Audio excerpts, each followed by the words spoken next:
Voilà, donc pour les derniers retardataires, si vous voulez prendre place dans la salle, s'il vous plaît, on va démarrer cette table ronde. Donc, qui a pour thème construire la ville durable. Alors, je laisserai les intervenants se présenter eux-mêmes. Dans cette logique de la construction de la ville durable, on a un certain nombre d'enjeux qu'on veut absolument essayer de concilier, j'imagine, qui sont principalement l'environnement, le numérique et l'urbanisme. Et puis, j'y ajouterais bien une petite touche de citoyen, éventuellement, au milieu de tout ça. Je pense qu'une ville durable sans les citoyens est sûrement un peu plus compliquée à construire. Donc, je vais donner la parole à Gilles Béraud, qui va se présenter, qui va nous... Alors, le principe de cette table ronde, chacun des 4 intervenants va parler, va vous présenter un peu un projet en 10 minutes maximum. Je serai aussi le gardien du temps. Et ensuite, on abordera deux sujets, un qui est présenté par la ville de Saint-Étienne et l'autre par la SPL de Lyon. Et là, il y aura un débat et une interaction avec vous-même, avec le public. Voilà, à vous la parole. Merci, merci de l'invitation et bravo pour cette organisation. Donc, je m'appelle Gilles Béraud, j'ai différentes activités au croisement des questions numériques, démocratiques et développement durable. Là, je présidais il n'y a encore pas longtemps le comité 21, le comité français pour le développement durable. Je dirige un think tank qui s'appelle ACID, dans lequel travaille aussi de façon régulière Karine Dartic-Pérou, pour ceux qui ont eu la chance de l'écouter juste avant.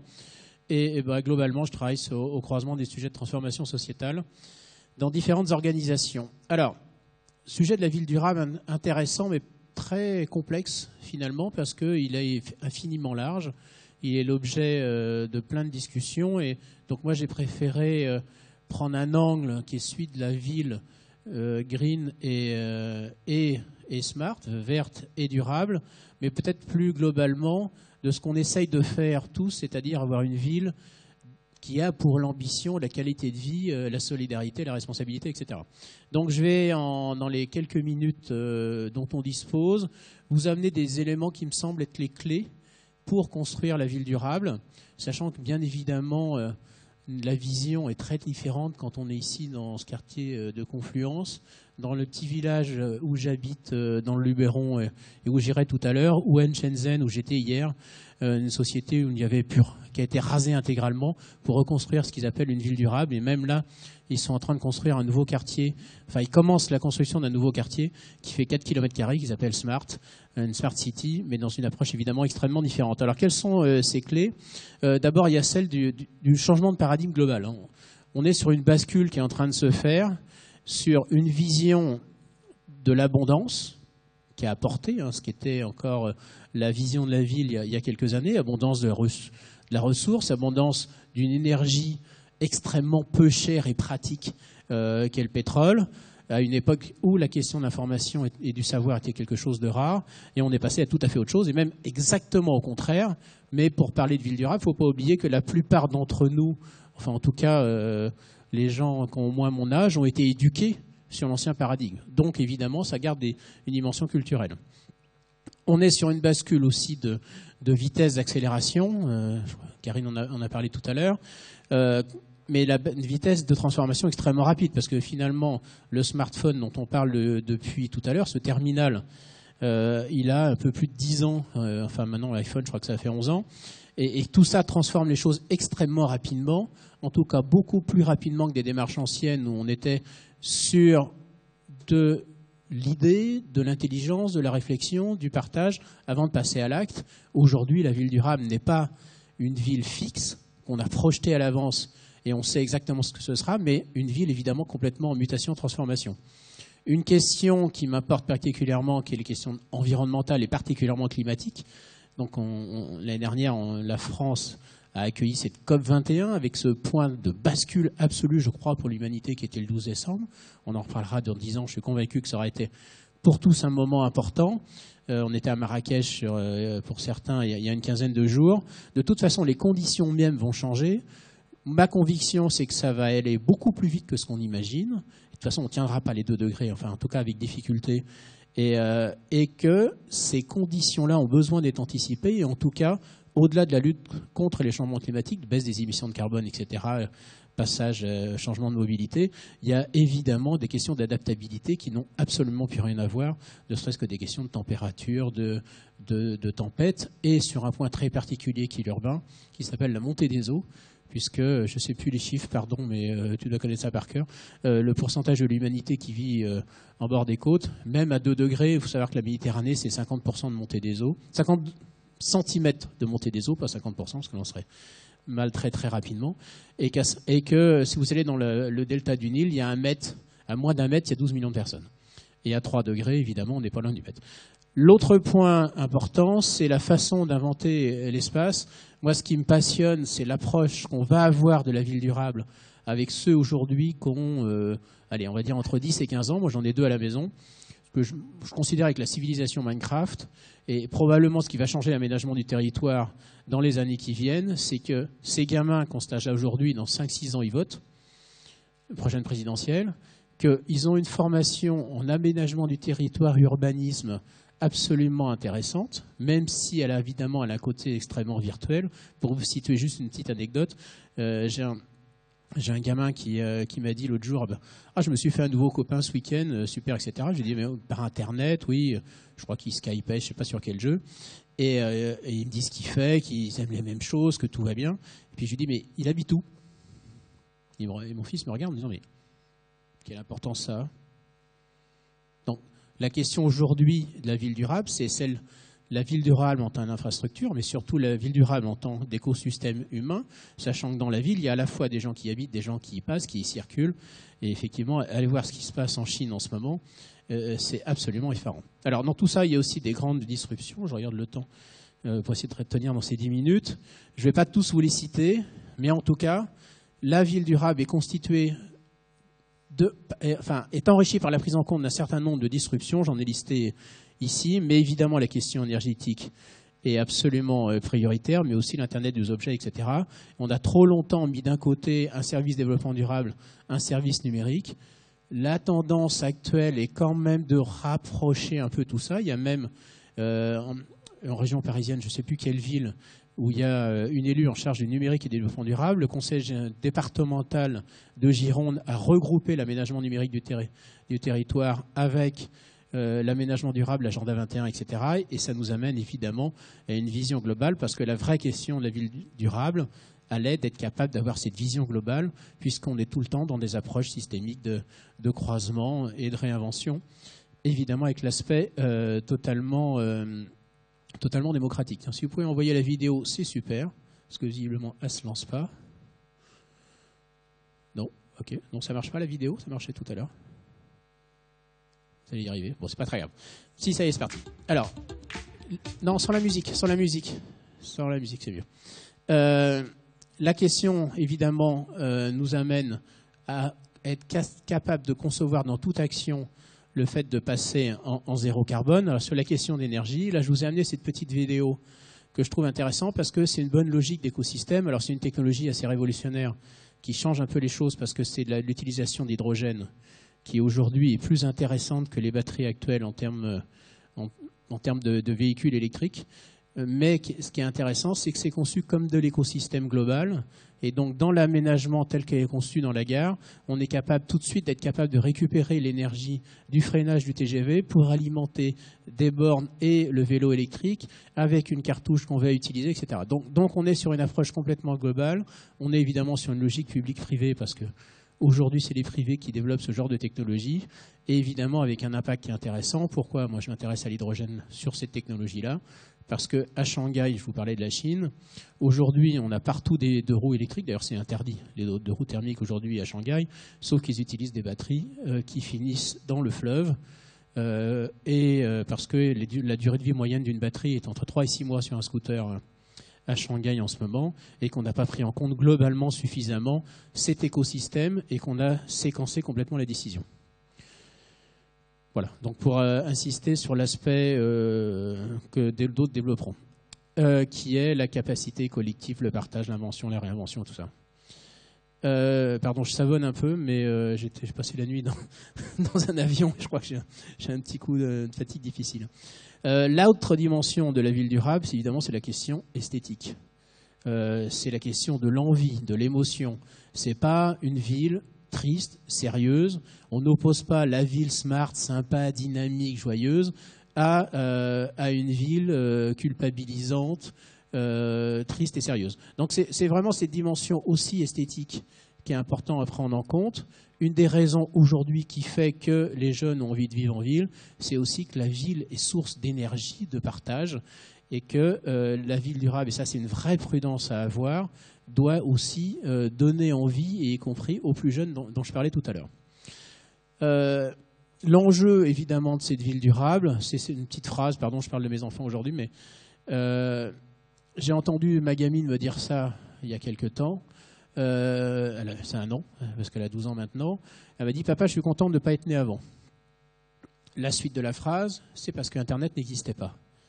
Donc c'est vraiment cet enjeu de la ville durable, et je crois que c'est vraiment sur ça que je voulais insister aujourd'hui dans ce message très court, c'est que c'est avant tout une ville où des gamins ont envie de dire ça.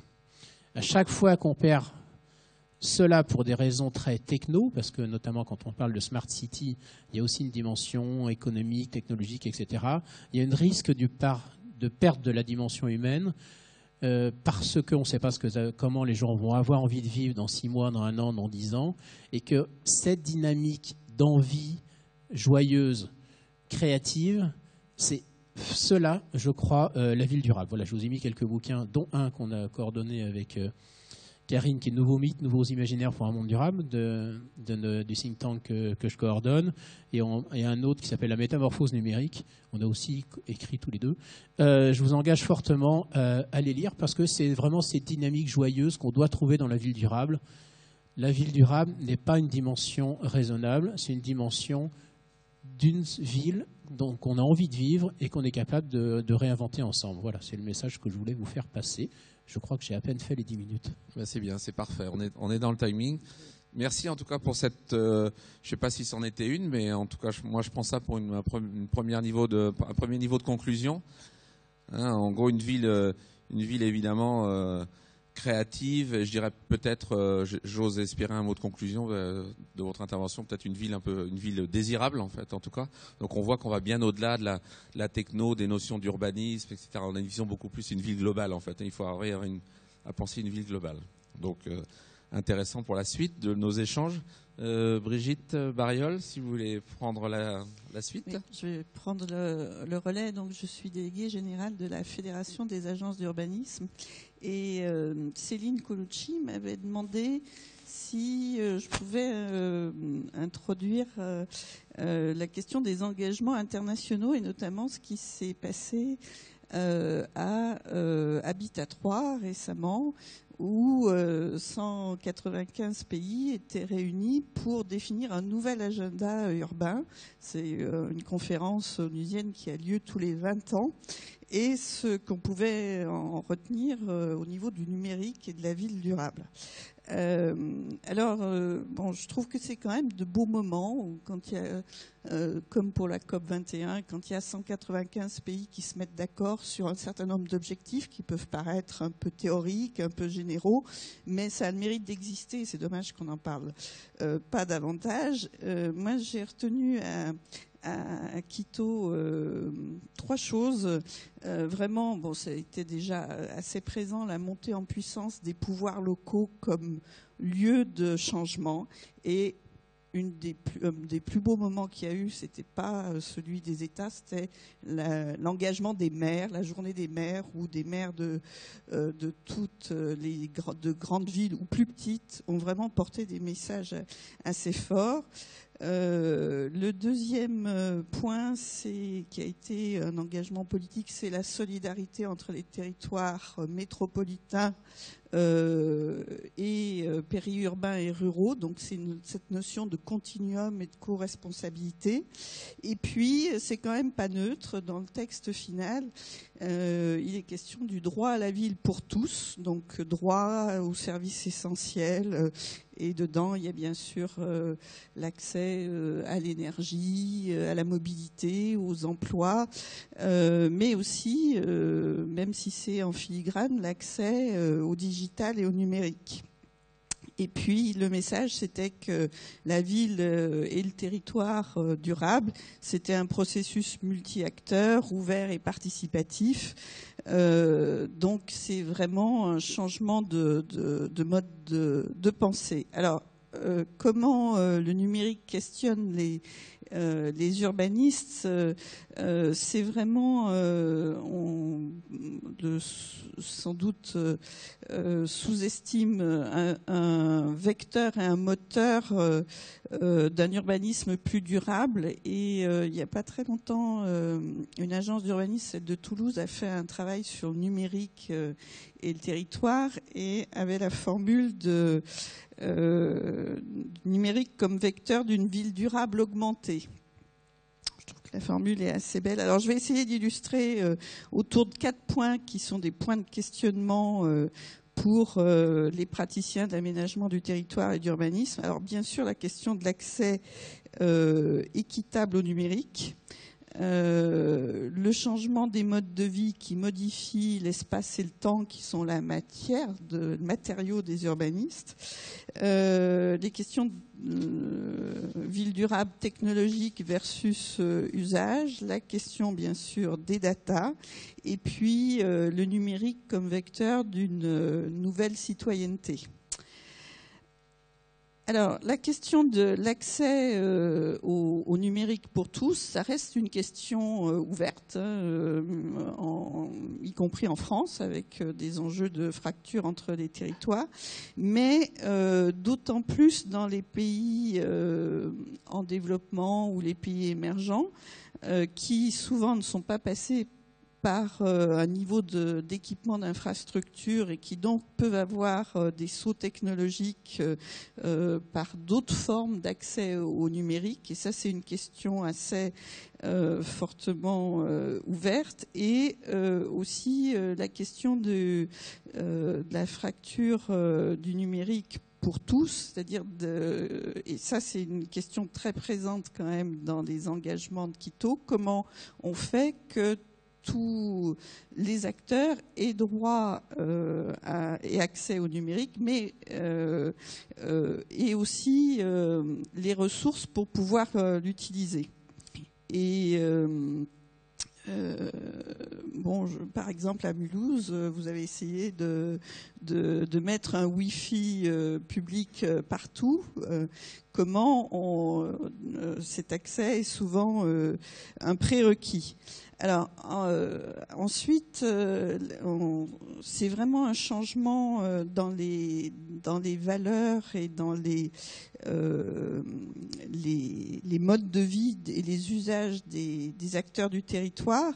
Et qu'est-ce que c'est que l'urbanisme ? C'est quand même des usages, des fonctions qui se déploient dans l'espace et dans le temps. Et donc le numérique change quand même profondément et la relation à l'espace et la relation au temps. Et alors, si on essaye de l'illustrer un peu, notamment, c'est très présent dans les formes de travail, avec le travail dématérialisé, l'émergence d'espaces de coworking, de bureaux mobiles. Tout cela change quand même assez profondément la manière de programmer les lieux de travail, comme les lieux d'études. Le développement des cours numériques modifie la manière de concevoir, par exemple, les campus. Est-ce qu'on a encore besoin de grands amphis ou, au contraire, de programmation plus floue, diffus, d'espaces malléables et mobiles? Donc tout ça se pose au quotidien dans la conception de nouveaux lieux. Et qui conçoit et offre ces lieux? Alors les collectivités peuvent en offrir. Il y a un certain nombre de territoires, de régions par exemple, qui sont engagés dans la création d'espaces de tiers-lieux ou d'espaces de coworking. Et certains promoteurs aussi. Par exemple, Nexity a commencé à traiter de tiers-lieux avec des succès un peu difficiles. On sent bien que c'est plutôt quelque chose de bottom-up que décidé à l'avance. Et puis, bien sûr, changement du rapport au temps, puisque le rapport au temps et à l'espace change. La fille de Gilles Béraud, ou son fils, qui est en discussion avec une ubiquité, avec des personnes qui sont ailleurs, des enfants qui sont ailleurs, change les manières d'aborder le temps, comme ce qu'on peut faire chez soi, acheter en ligne. Et donc, ça donne sans doute un nouveau cadre au logement qui devient un espace beaucoup plus multifonction, lieu de travail, lieu de commerce, avec peut-être moins de mobilité aussi. On voit dans un certain nombre de grands centres urbains plutôt une réduction des mobilités au profit plutôt d'une proximité, et le numérique permet cette connexion à la fois plus facilitée dans des relations de proximité, par exemple la gestion d'AMAP pour mettre en relation producteurs-consommateurs, ou au contraire du très, très lointain, enfin Airbnb qui permet de mettre en connexion des acteurs touristiques et qui révolutionne d'une certaine manière le tourisme. Alors, pour les urbanistes, il y a eu quand même une période et on est encore un peu dedans, d'une approche très technologique de la ville durable et intelligente via les smart grids, essentiellement dans une logique d'optimisation énergétique ou d'optimisation des flux. Et je crois que tous les acteurs, aussi bien les entreprises que les concepteurs, que les collectivités, évoluent vers une dimension beaucoup plus liée aux usages, aux services, et donc pas de technologie sans appropriation par les acteurs, les citoyens, de ces possibilités. C'est notamment vrai, je pense, dans le domaine de l'énergie. Enfin, il y a un représentant d'Enedis sur tout l'accompagnement des compteurs intelligents qui peut être fait pour qu'ils soient efficaces, parce qu'il y a eu un certain nombre aussi de semi-réussite ou semi-échec, parce que c'est les usages ne suivaient pas la technologie offerte. Et puis, on voit arriver toute cette dimension des data, enfin, qui sont à la fois une nouvelle richesse et à la fois un enjeu politique, avec la possibilité de co-construire de la connaissance, notamment à partir des données des individus, des données aussi des collectivités, et la possibilité d'organiser, peut-être de trouver un mode d'organisation de cette expertise d'usage des habitants ou des acteurs. Encore faut-il pouvoir l'organiser, cette expertise d'usage, et le numérique est une manière d'augmenter, de pouvoir rendre visible cette expertise. Et puis, le dernier point que je voulais aborder, c'était la question du numérique vraiment comme outil d'empowerment, de mise en capacité des acteurs, parce que je pense que c'est essentiellement cette dimension auquel les collectivités sont attachées et dont elles ont la responsabilité, et notamment ça passe, alors on l'a vu par toutes ces possibilités de mobilisation de l'expertise interactive, de services très individualisés, et le numérique est un moyen à la fois d'individualisation de la ville, mais aussi de création de dynamiques collectives. avec de nouvelles formes donc de connaissances, de financement. Je pense au crowdfunding, crowdlending qui peuvent mobiliser des acteurs et donc les responsabiliser dans la gestion de la ville. La question aussi de mobilisation à travers les budgets participatifs qui sont une manière de donner une part de responsabilité aux acteurs. Et cette dimension e-cité, e-citoyenne, auquel je pense les collectivités sont de plus en plus attachées, elle se retrouve dans les slogans et la manière dont les villes présentent leur vision de la ville intelligente, qui est effectivement une ville qu'ils souhaitent désirable, une ville souvent des intelligences. Je pense qu'à Mulhouse, c'est votre slogan.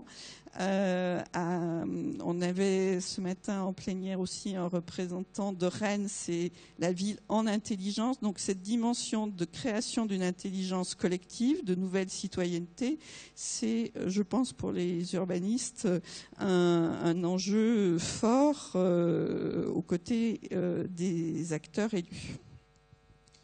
Merci, timing parfait. Merci Brigitte. On voit bien aussi que la place, tout à l'heure ça se voulait pas être une boutade, mais quand je disais que je voulais rajouter un peu la place du citoyen comme quatrième enjeu, je pense que entre l'intervention de Gilles Béraud et celle de Brigitte Bariol, on est dans cette logique quand même que la ville, elle doit forcément se construire dans une logique, pour reprendre le slogan aussi lyonnais, de la co-construction. On est un peu dans le co-construction en permanence. Donc je crois que c'est vraiment intéressant. Je crois que c'est deux visions qui sont, je trouve, assez porteuses d'avenir au service d'une intelligence collective. Donc Anne, si tu veux prendre la parole, tu vas au pupitre. C'est juste pour arriver à voir sur l'écran le retour. Voilà, merci. Donc Anne Charéron-Perchet, je travaille sur la ville en fait au sein du Commissariat général au développement durable, qui est un service donc du ministère de l'Environnement, de l'Énergie et de la Mer. Il change de nom tout le temps, donc quelquefois on a du mal à s'y retrouver. Donc, en fait, alors moi, je vais vous parler d'une démarche en fait qu'on a initiée au sein du Commissariat général au développement durable, où on travaille donc sur les transitions. On travaille notamment, parce que c'est pas ce sujet sur lequel on travaille, mais on travaille notamment sur les transitions des territoires, transition écologique, transition énergétique, transition numérique en fait. Et donc, sachant que ça c'est un petit à côté que je dirais que tout n'est pas articulé et qu'il y a souvent des contradictions d'ailleurs entre ces différentes transitions, et que tout l'enjeu c'est d'arriver à dépasser et à voir comment concilier tout ça. Donc en fait, moi je travaille sur la ville, et donc finalement j'ai fait le constat, on a fait tous le constat d'ailleurs, qu'il y avait encore et toujours, même si ça s'améliore un peu, un cloisonnement assez fort entre les gens qui font la ville, en fait, comme le disait Brigitte, qui sont ceux qui sont les urbanistes, qui sont les architectes, qui sont les aménageurs, en fait, et puis qui imaginent, en fait, qui construisent la ville de demain, et puis les gens qui sont dans le numérique, qui eux réfléchissent, qui eux proposent des services et qui aussi contribuent à faire la ville, et qu'il fallait absolument essayer de décloisonner ces deux mondes et d'essayer d'aller plutôt à faire en sorte que ces gens travaillent ensemble. Voilà, donc c'est effectivement une démarche qui est certainement en premier lieu à porter au niveau local par les villes, mais nous, ministère, on est quand même interpellés par ça. Et on s'est dit que finalement on va essayer d'engager ce travail, d'engager une réflexion pour savoir dans ce contexte quelle peut être la valeur ajoutée du ministère de l'Environnement, et par rapport à ce qui se fait, à ce que les autres font, et notamment à ce qui se fait au niveau local, et comment est-ce qu'on peut favoriser une fertilisation croisée, je dirais, entre le numérique et les outils numériques et les dynamiques urbaines, puisque la ville intelligente, c'est pas une ville hors sol, c'est une ville qui est dans un contexte et qui a ses propres logiques et qu'on ne peut pas ignorer. Donc, alors, la démarche qui a été engagée, c'était une démarche complètement collaborative. Donc, on a constitué une petite équipe projet dans laquelle, d'ailleurs, Tanguy Sello a participé, ainsi que deux ou trois personnes. Et puis, un comité d'orientation plus large avec des représentants du secteur privé, du secteur public, des collectivités, parce qu'on voulait vraiment faire en sorte d'engager une démarche plutôt participative, en fait, et vraiment recueillir les besoins, recueillir les interpellations qu'on avait pour essayer de construire ensemble cette démarche, en fait. Donc dans un premier temps, on a procédé, en fait, dans un premier temps, donc on a fait un constat de la situation des villes intelligentes en France. Et ensuite, on s'est posé la question de quelle pouvait être la valeur ajoutée de notre ministère. Et en troisième temps, donc quelle proposition d'action. Donc, alors je vais vous présenter un petit peu tout ça. Donc, alors sur le constat, je ne vais pas rester. Enfin, le constat, on pourrait en reparler après, mais disons qu'il est en 3 points principaux. Alors, un premier point qui est que finalement, quand on regarde, on a fait un état des lieux un peu des projets qu'il y avait au niveau local, et on s'est rendu compte qu'il y avait énormément d'initiatives qui étaient lancées, mais avec des stratégies qui étaient avec des niveaux de maturité assez différents. C'est-à-dire qu'il y a des villes comme Lyon, enfin Montpellier, Nice, etc., qui se sont engagées depuis déjà un certain temps, qui sont pionnières, je dirais, dans la ville intelligente. Bien que j'aime pas ce mot de ville intelligente, mais enfin bon, je vais l'utiliser pour que ça aille plus vite. Il y a des villes qui sont plutôt des villes assembleuses, c'est-à-dire qu'il y a des projets à droite et à gauche et elles essayent de réfléchir à la manière dont on peut mettre en cohérence ces différents projets. Et puis il y a des villes qui se lancent dans la démarche, donc qui sont vraiment aux prémices de la démarche.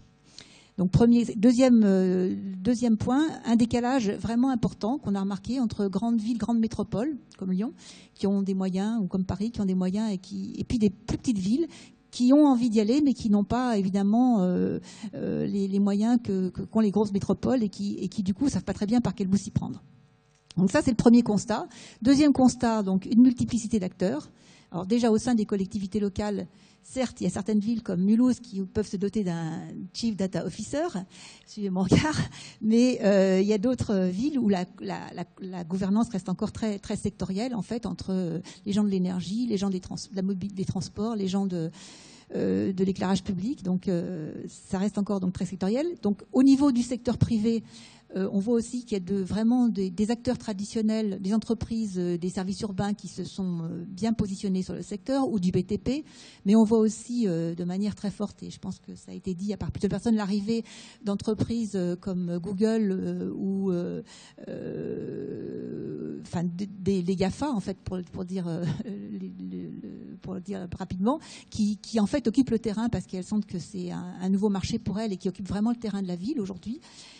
Et puis, au niveau de l'État, un manque de cohérence des actions de l'État, puisque on sait plus très bien, on nous l'a dit plusieurs fois, les gens ne savent pas très bien s'y retrouver entre ce que fait la Direction générale des entreprises du ministère de l'économie, ce que nous on fait, ce que fait la French Tech. Enfin bref, c'est un peu le bazar, pour dire les choses rapidement.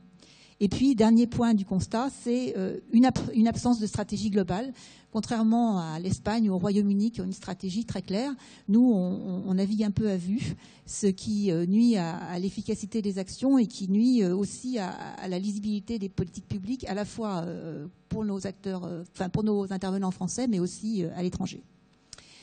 Donc, par rapport à ce constat, on a donc, sur la base de ce constat, on a, je dirais, identifié 4 axes d'action sur lesquels je vais revenir un petit peu plus en détail. Alors, le premier axe, c'est donc d'accélérer la diffusion des innovations. Aujourd'hui, grâce aux investissements, disons grâce aux investissements d'avenir, on a beaucoup de projets d'innovation qui ont été lancés, que ce soit de manière sectorielle en matière de véhicules électriques, de mobilité intelligente ou autre, ou que ce soit de manière plus transversale sur la ville. Je pense notamment au programme Ville de demain ou aux appels à projets Ville durable et solidaire. Mais l'enjeu aujourd'hui, il n'est plus tellement de lancer des projets d'innovation, il est vraiment maintenant le passage à l'échelle, c'est-à-dire de faire en sorte qu'on sorte d'une approche d'expérimentation pour vraiment s'interroger sur la manière dont on peut assurer le déploiement de ces innovations, soit sur un territoire plus important, soit sur d'autres collectivités. Donc pour accélérer la diffusion d'innovation, il nous a semblé qu'il y avait, disons, quatre leviers sur lesquels on pouvait jouer. Alors, le premier levier qui nous interpelle, nous, ministère, mais pas seulement nous d'ailleurs, c'est donc l'évolution de la commande publique et des appels à projets.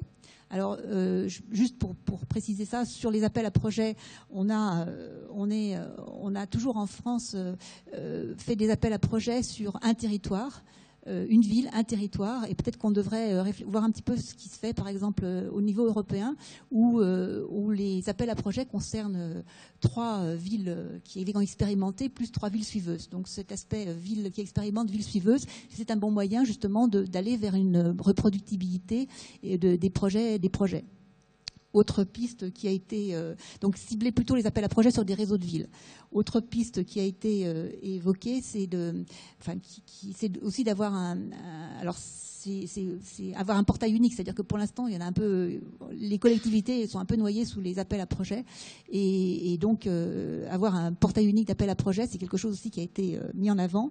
Et puis, troisième point important, c'est dans les projets qui remontent, c'est mettre l'accent sur le modèle économique en fait qu'il y a derrière ces expérimentations ou ces projets d'innovation, parce que s'il n'y a pas de modèle économique, il n'y aura pas forcément diffusion.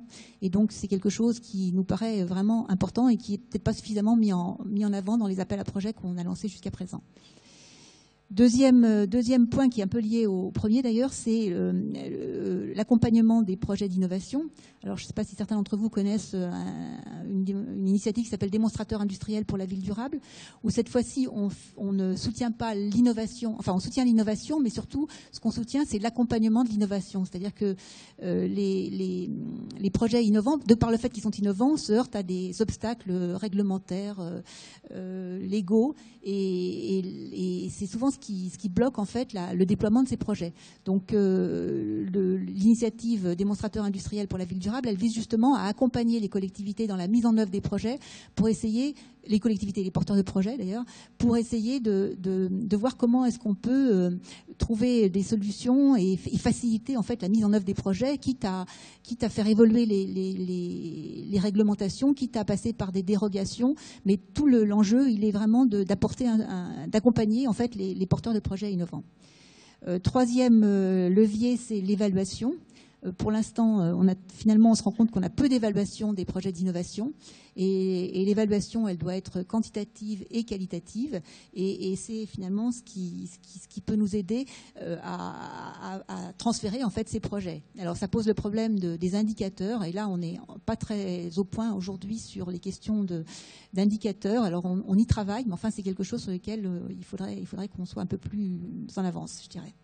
Et puis dernier point qui est vraiment très important, qui est ressorti vraiment des discussions qu'on a eues, c'est le fait qu'il faut absolument favoriser les réseaux d'échange entre collectivités, notamment au niveau local et au niveau national. Et alors, un peu la référence là-dessus, c'est le réseau des villes intelligentes espagnoles qui regroupe 65 collectivités et qui sont extrêmement actives en fait, à la fois pour partager des retours d'expérience, mais aussi pour avoir un peu une fonction de lobby auprès des institutions nationales.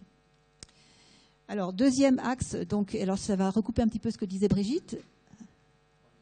Bon, articuler aménagement politique urbain et numérique. Donc je vais pas juste donc construire. Le premier point, c'est qu'il faut qu'on ait une vision commune de ce qu'on appelle la smart city, parce que pour l'instant ça renvoie à beaucoup de choses différentes. Donc il nous semble important d'avancer là-dessus. Et puis il faut donc impulser une transformation des pratiques d'aménagement. Donc c'est à la fois par l'utilisation d'outils, ça commence déjà à se développer, mais aussi au niveau des projets d'aménagement, donc passer d'une logique de programmation d'infrastructures et d'équipements, qui est celle des aménageurs traditionnels, je dirais, à une approche beaucoup plus en termes de services. Donc c'est un petit peu ce que disait Brigitte, et donc je vais pas en reparler, mais on a quand même des exemples, que ce soit par exemple Lyon Living Lab, qui est ici en fait, et qui où ils sont en train de mettre en place une fonction d'opérateur de services urbains au niveau de Confluence en l'occurrence. Et puis la co-construction des projets, on en a parlé, je vais pas en parler puisque en fait Brigitte en a parlé à travers des outils, le crowdsourcing. Enfin, on pourrait en parler plus précisément après. Par contre, je voudrais juste parler de la data, parce que c'est un enjeu qui est vraiment très important. Donc, si tu me laisses 3 minutes pour parler de ça. Donc, ce que je voulais dire, c'est que on a vraiment, enfin, je vais reprendre un peu des choses qui ont été dites par Henri Verdier, donc qui est du temps où il était à Etalab en fait. on est vraiment une période un peu charnière parce qu'on est en train de passer d'une période qui était celle de la révolution informatique, de la révolution de l'Internet, où finalement c'était les outils qui étaient mis en avant en fait, et l'objectif c'était vraiment d'optimiser, de rendre plus efficace la gestion urbaine, la gestion des villes. Et là on entre dans une nouvelle, il nous semble qu'on entre dans une nouvelle période qui est celle de la révolution numérique, où cette fois-ci la création de valeur, elle n'est pas liée aux outils, elle est liée à la donnée en fait. Et ça renvoie à une façon complètement différente de gérer la ville. Et nous, on pense que c'est vraiment un changement majeur qui se profile dans les années qui viennent. Donc, pour accompagner ce changement, nous, ministère, on a plusieurs leviers sur lesquels on peut jouer. Alors, le premier, donc, c'est que nous-mêmes, on est producteurs de données. On a beaucoup de données au ministère, donc il faudrait qu'on les ouvre un peu plus. Donc là, c'est en train de se faire. Donc ça, c'est un premier levier. Le deuxième levier, c'est le renforcement des compétences. Alors aussi, on commence à le faire, notamment on travaille avec le CEREMA pour proposer un outil de diagnostic numérique pour les petites villes, en fait. Et puis, on essaye de former nos services extérieurs pour qu'ils soient plus habitués à utiliser ces outils-là. Et puis, le troisième point, c'est d'accompagner les collectivités.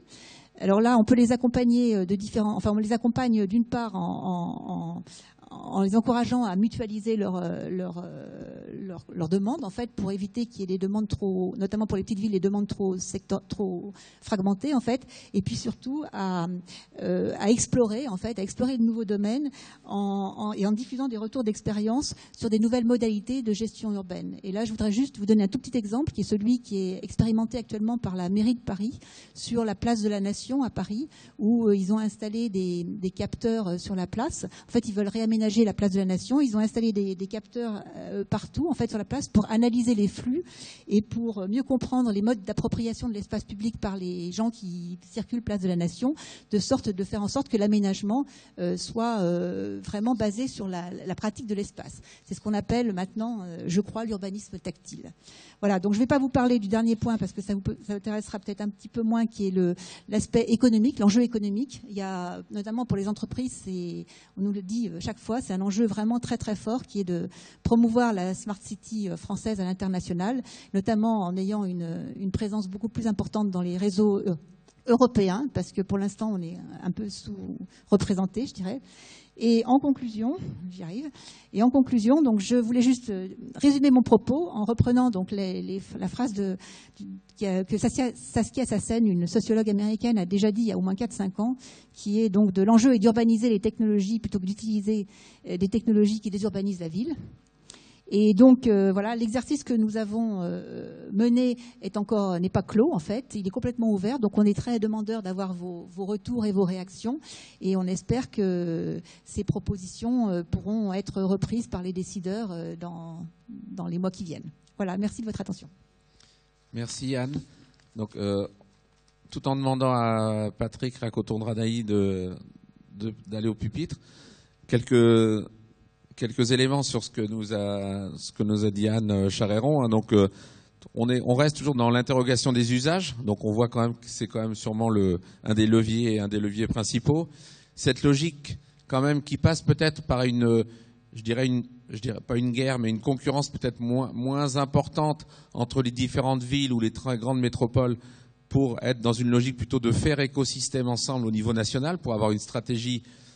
Je sais que moi j'aime bien l'approche des villes espagnoles, donc je pense que c'est un bon modèle. En plus, c'est un modèle d'une grande proximité, donc qui est relativement facile à appréhender et à s'approprier. Et puis, un point qui est très français, où aujourd'hui on a un peu de mal à aller à sortir de l'expérimentation, à aller au-delà, jusqu'au déploiement à l'échelle 1. On sait que il y a beaucoup de projets. Il y a un ensemble on va pas donner d'exemple. Il y a un ensemble de projets de déploiement autour de la logique de Smart City qui restent à l'état d'expérimentation et qui sont jamais déployés pour des raisons ou politiques ou budgétaires. Et puis ce dernier point, en fait, je trouve que c'est assez intéressant dans ce qu'a dit Anne aussi, c'est de dire voilà, en gros, on est dans une logique aujourd'hui où quelque part on passe du numérique au digital, ou du numérique au digital et à la data, quoi. Donc on voit qu'on n'est plus du tout dans une approche technologie numérique, mais dans une approche beaucoup plus ouverte, et il faut évidemment y mettre l'interrogation par les usages. Patrick, à vous la parole. Oui, bonjour à tous. Patrick Racoton-Dornailly, je suis le directeur d'Enedis sur Lyon Métropole. Je pense que sur mon propos va bien sûr tourner autour de l'énergie. Enedis, c'est le gestionnaire des réseaux publics de distribution, donc c'est une entreprise nationale de services publics. Et je rebondirai sur ce qui vient d'être dit, en tout cas, sur le passage au moins à l'échelle 1, dans le cadre des expérimentations pour aller vers la ville durable, et sur les réussites, en tout cas, qu'on peut avoir, ou aussi les échecs dans le cadre des expérimentations. Aujourd'hui, le constat que nous pouvons faire, en tout cas, sur ce territoire de Lyon Métropole, c'est que quand il y a une volonté, il y a un chemin, et sur ce territoire, il y a clairement une volonté, depuis de très longues années, donc d'aller vers cette ville durable, cette ville intelligente, cette smart city.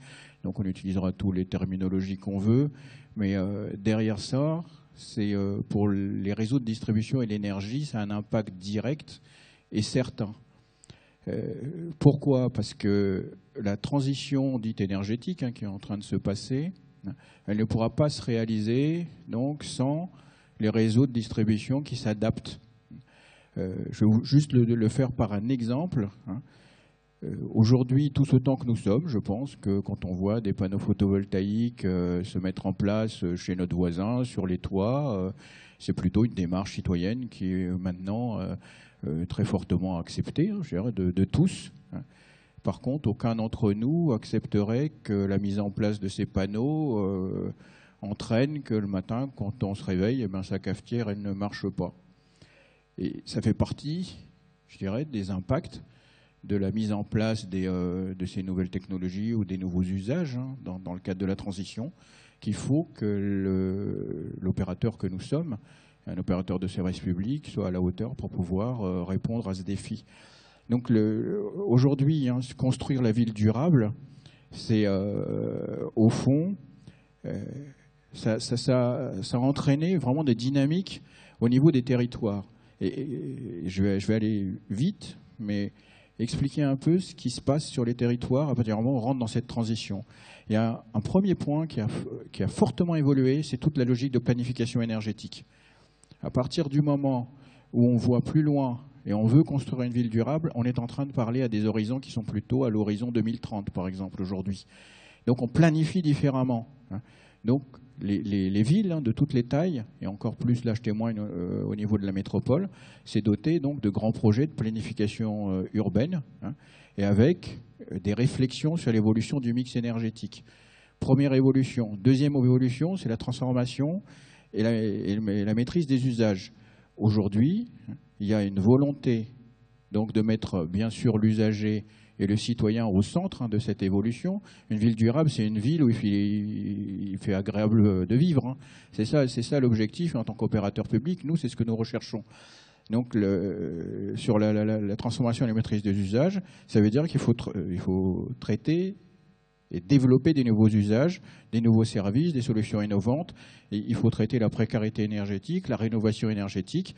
Et le troisième point, c'est valoriser le potentiel énergétique local. C'est bien sûr la MDE, donc la maîtrise de la demande d'énergie, et les nouveautés aujourd'hui qui sont apportées aussi par les nouvelles lois, qui c'est le développement des flexibilités. Donc en deux mots, les flexibilités, c'est la possibilité quand vous allez par exemple décider de décaler une consommation, ce décalage a une valeur. Donc, et cette valeur-là, ça va créer un marché qu'on appelle le marché des flexibilités. Donc ça, ce sont les dynamiques qui sont insufflées. Et il faut les accompagner. Et je pense que ça a été dit tout à l'heure, aujourd'hui, le maître mot, et la métropole de Lyon en est une preuve vivante, c'est l'écosystème qui va permettre d'y arriver.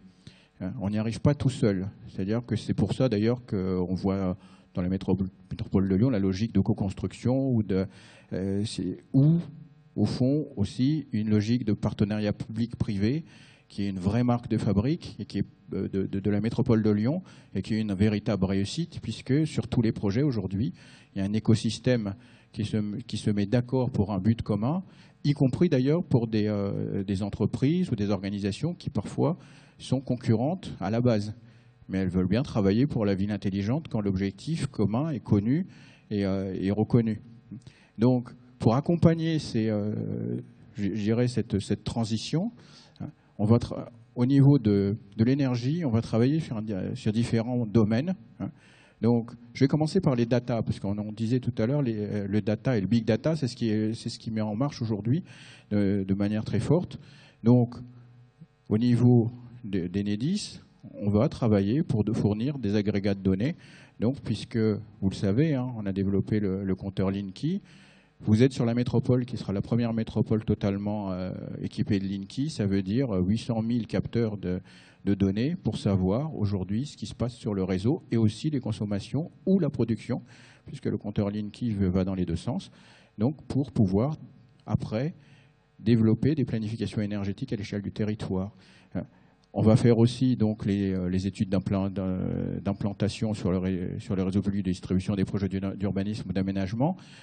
Là-dessus, vous allez avoir, par exemple, sur la métropole, il va y avoir 900 bornes de recharge électrique. Le fait de les implanter à un endroit donné et avec les bons dimensionnements, ça veut dire aussi des coûts optimisés pour les citoyens et aussi une gêne limitée donc pour la boucle locale en termes de pilotage. Et je pense que je prends que ces deux exemples-là, parce que ce qui est le plus parlant, c'est plutôt par la réalité. C'est quoi? Je ne vais pas tous les égrener, mais vous êtes ici sur le territoire où il y a eu le plus d'expérimentation. Et je rebondis sur ce qui a été dit tout à l'heure, en disant pour passer à l'échelle 1, parfois ça peut être compliqué. Sur ce territoire, vous avez donc depuis 2009 l'expérimentation Linky. Elle a été faite ici, elle passe à l'échelle 1, donc puisqu'on va avoir 35 millions de compteurs sur le territoire français. Vous avez donc tout ce qui est suivi de la consommation électrique en France. C'est une expérimentation qui a été faite à Lyon, donc avec des bailleurs lyonnais et la métropole de Lyon, donc qui s'appelait Watt et moi. Et cette expérimentation passe à l'échelle 1, puisque tous les foyers français donc, vont avoir accès gratuitement au suivi donc, de leur consommation directement sur Internet et sur les smartphones. Donc grâce à cette expérimentation. Planification énergétique 2030, pour ceux qui connaissent Lyon, Pardieu, plus 150 000 m² donc d'ici 2030, et avec un objectif qui a été donné donc par Gérard Collomb, c'est qu'on fasse donc ce pas de 150 000 m² de plus en consommant le même niveau de consommation qu'en 2011.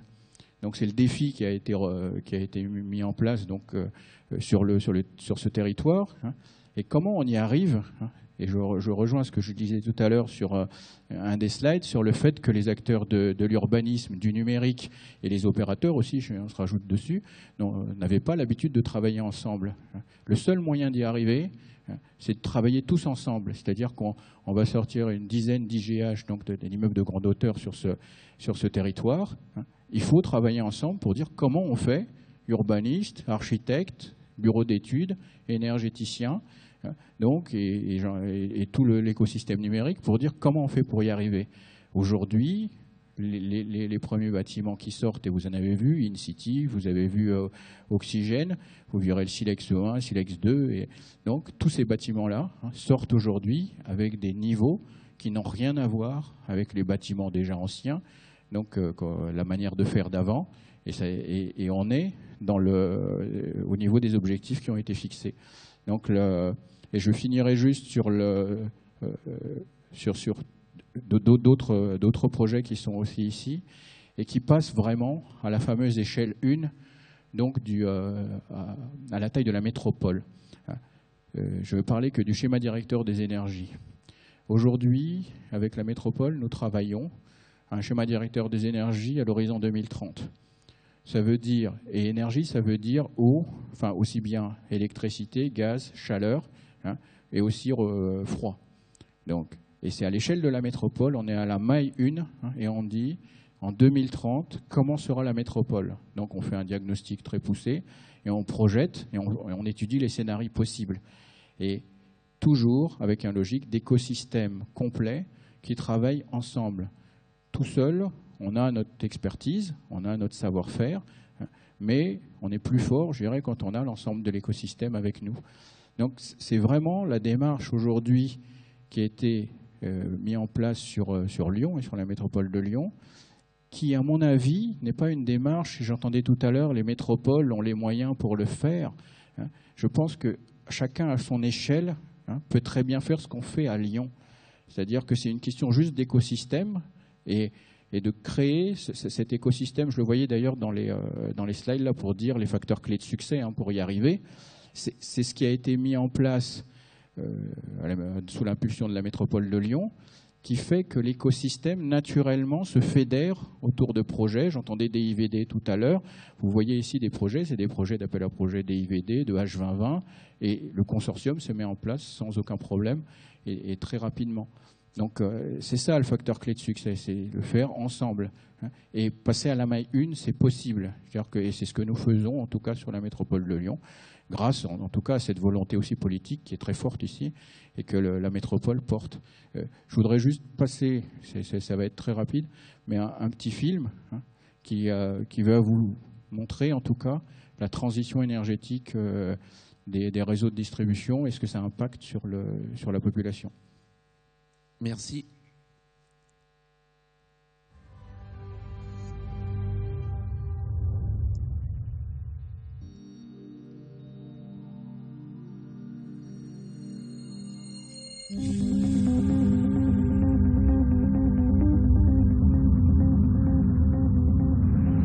Depuis toujours, l'électricité est distribuée selon un mode immuable, tel une rivière en un seul sens, des sites de production vers les clients là où elle est consommée.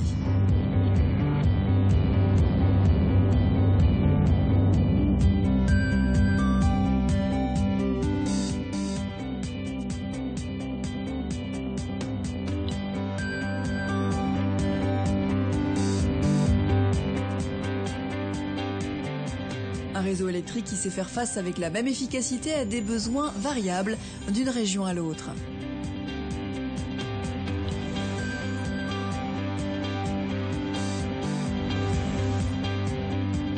Le stockage de cette énergie étant impossible, il est indispensable d'équilibrer à chaque instant production et consommation. Objectif, lutter contre l'instabilité du réseau local et éviter les surtensions ou les sous-tensions, voire les pannes qui pourraient en découler. Auquel s'ajoute la variation horaire liée au passage du jour à la nuit.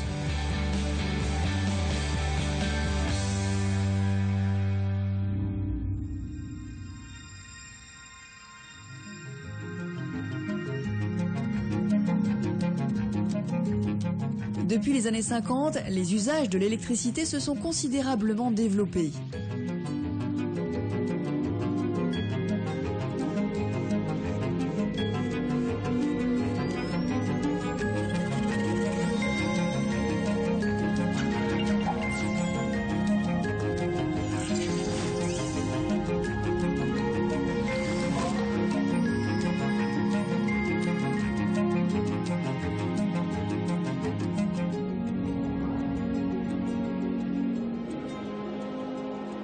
Les infrastructures ont suivi cette évolution.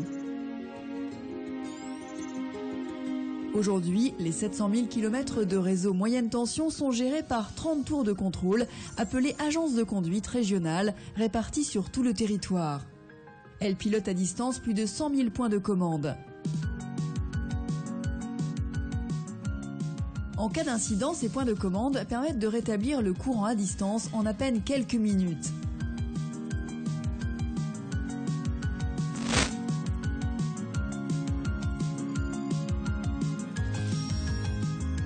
Ainsi, nos équipes, sans gêner le client, pourront rapidement réparer le réseau.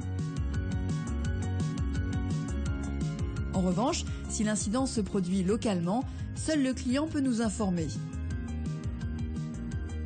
L'objectif est aujourd'hui d'améliorer la qualité et la fiabilité de la fourniture d'électricité en renforçant le pilotage du réseau local jusqu'au compteur du client. D'autres défis sont à venir. Premier défi, le développement rapide des énergies renouvelables. Le consommateur devient producteur d'électricité en s'équipant de panneaux solaires sur un réseau qui n'a pas été conçu pour ça.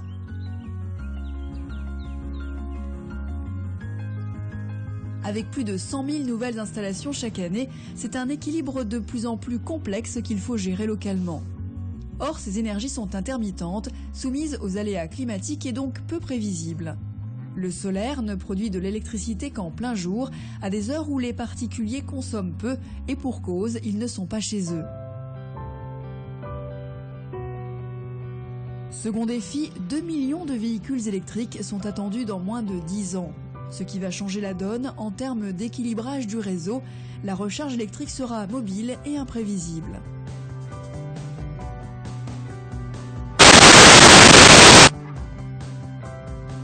Le conducteur voudra recharger son véhicule en rentrant le soir, mais aussi au bureau, dans la rue, sur un parking ou même sur la route des vacances.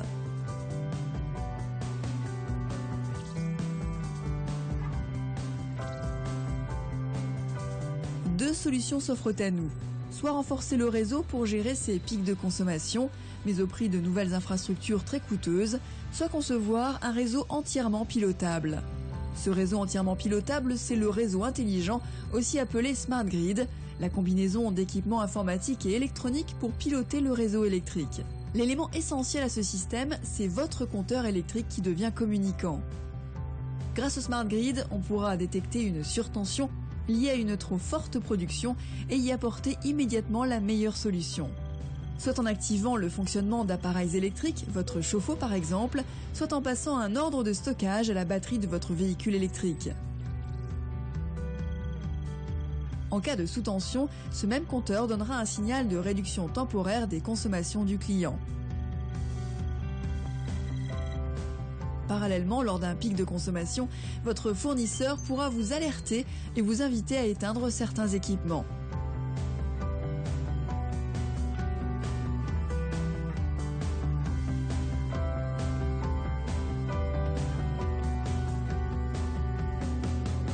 Cette nouvelle technologie dessine le profil des réseaux de demain. En France, ce sont 35 millions de compteurs communicants qui permettront de gérer cet équilibre entre les productions et les consommations. Un réseau piloté au service de tous, capable d'intégrer et d'accompagner nos usages actuels et futurs de l'électricité.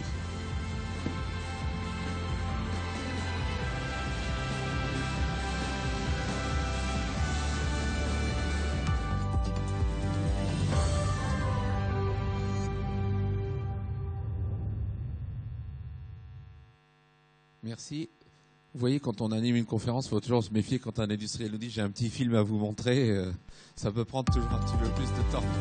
Non, ce qu'il faut retenir, j'aime bien la façon dont Patrick présentait les choses, c'est qu'on s'aperçoit quand même que pour les gens qui sont en charge de ce type d'activité, la stratégie Smart City, innovation par les usages numériques dans les différentes villes en France, on s'aperçoit quand même qu'il est relativement aisé de mettre en place un peu des logiques. Alors, ce que moi j'appelle, c'est peut-être pas très élégant comme formulation, mais cette logique du mariage à trois, où en gros les industriels sont vraiment aux côtés des collectivités et aux côtés des citoyens pour être dans la logique de travailler sur l'interrogation des usages au travers de hackathons, de start-up week-end, j'en passe, divers et variés. Les industriels sont en général en grande proximité des collectivités et des citoyens pour mettre en œuvre ces expérimentations qui arrivent, comme dans certains cas, et vous avez bien fait de le préciser, notamment celles qu'on a vues sur Lyon, où aujourd'hui on arrive à des déploiements qui sont vraiment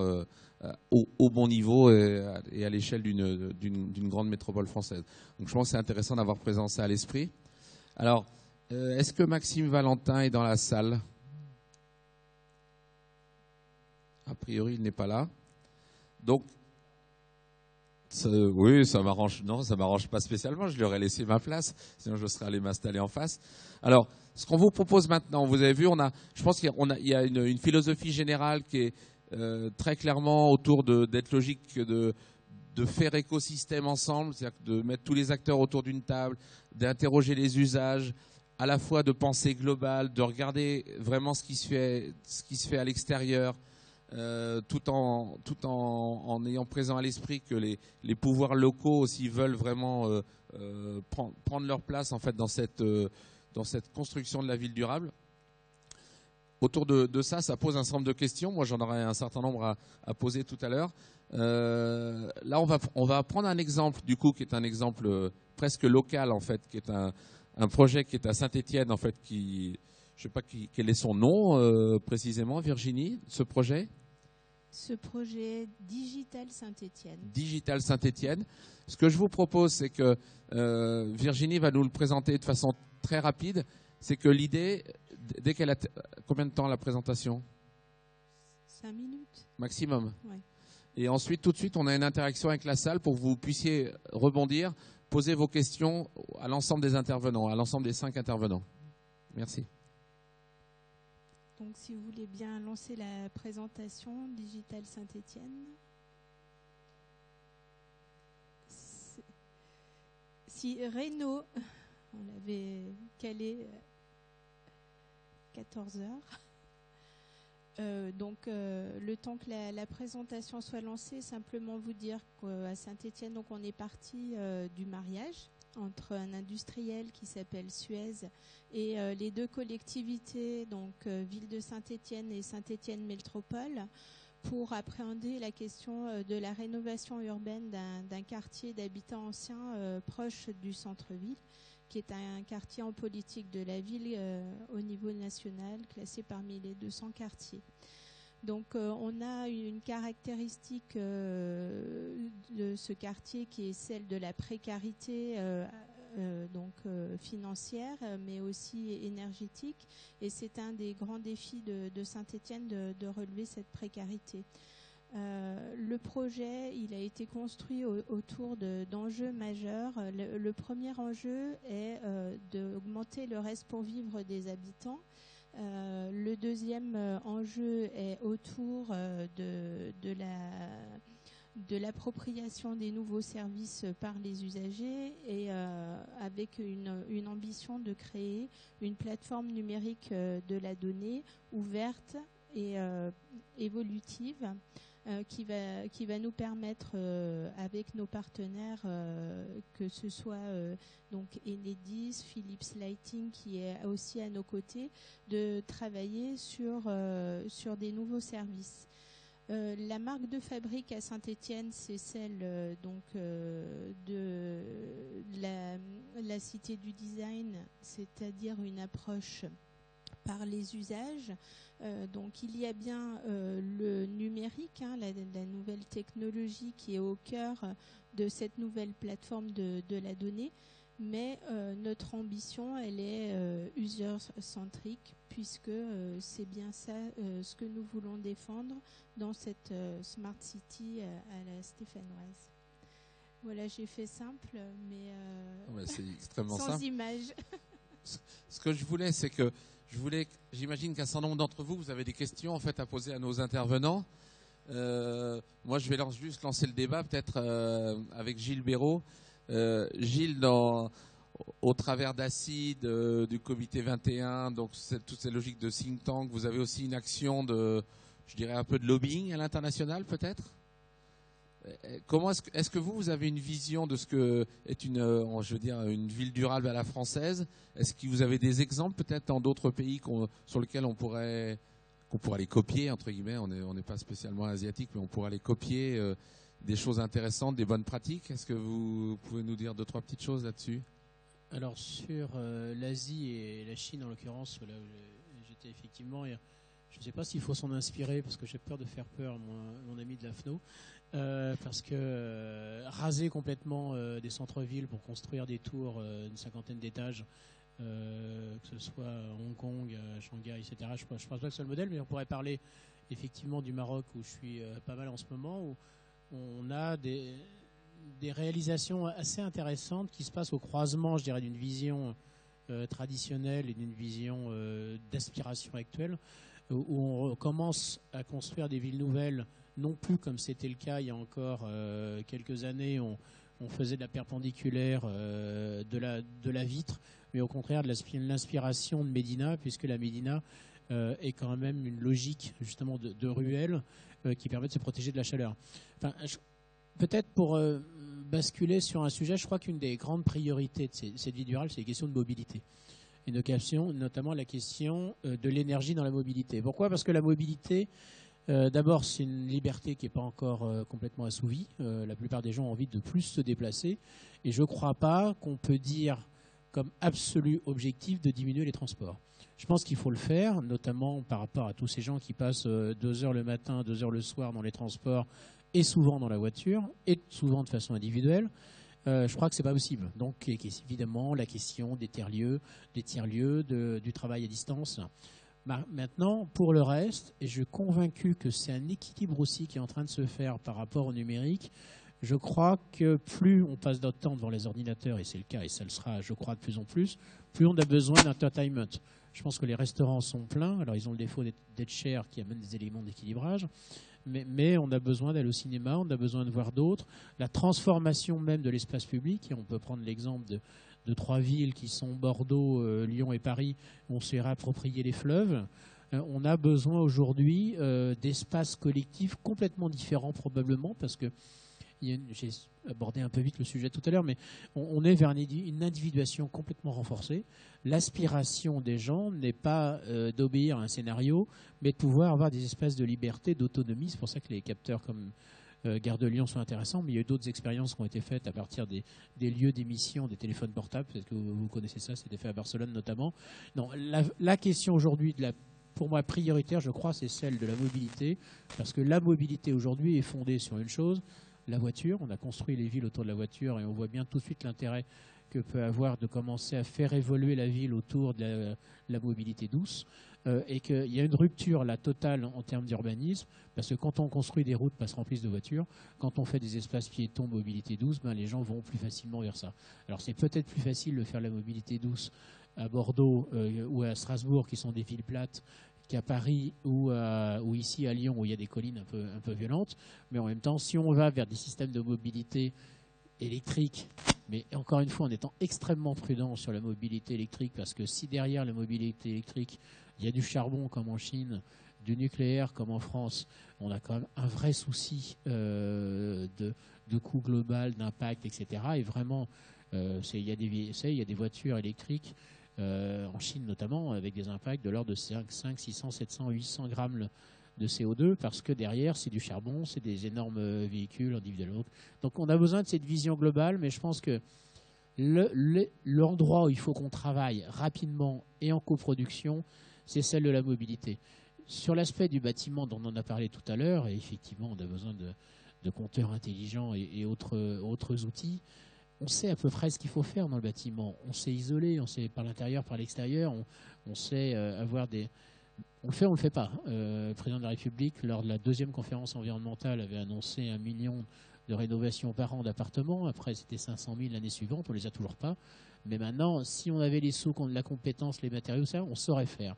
La question de la mobilité, on ne sait pas la traiter en tant que telle, parce que on ne sait pas aussi imaginer quels vont être les besoins des gens, et on ne sait pas répondre à toutes les demandes. Donc je crois que s'il y a une priorité aujourd'hui, et pour ça on a besoin du numérique, je rappelle qu'il n'y a pas de Smooth ou de Vélib sans technologie, sans être capable de géolocaliser les vélos pour plein de raisons. Mais je crois que c'est vraiment la question de mobilité qui est à prioriser. Et effectivement, allons voir ce qui se passe ailleurs, même si on n'a pas la même culture que les Suédois, les Hollandais ou les Chinois sur le vélo. Mais je crois beaucoup, moi, vraiment à ces véhicules avec une assistance électrique qui ne sont pas forcément des gros véhicules, mais en tout cas vélo électrique, scooter. C'est évident qu'il y a quelque chose qui est en train de se passer de ce côté-là. Et en tout cas, avec cette rupture absolue avec le véhicule propriétaire, parce que c'est juste pas possible d'être propriétaire d'une voiture dans une ville. Merci.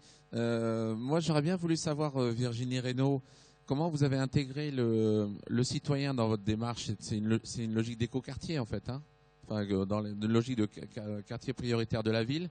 Comment vous avez travaillé sur quelle place a pris le citoyen et quelle méthodologie vous avez mis en place pour qu'il vous aide à construire ce quartier durable, ce quartier de demain? Donc, dans le cadre de l'appel à manifestation d'intérêt ville durable, on avait 1 année de maturation pour conduire l'ensemble des groupes de travail et études.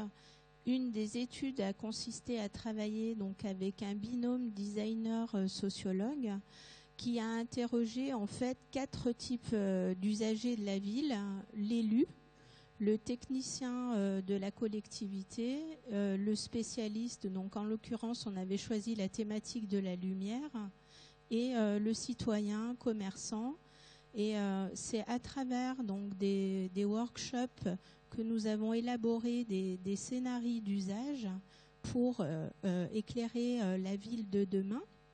Et à partir de là, notre opérateur Philips Lighting a fait des propositions avec des balades nocturnes pour éclairer la ville, faire vivre aux citoyens une expérience assez unique, d'éclairer la ville lui-même en fonction donc de l'intérêt général, en fonction de ses fonctionnalités.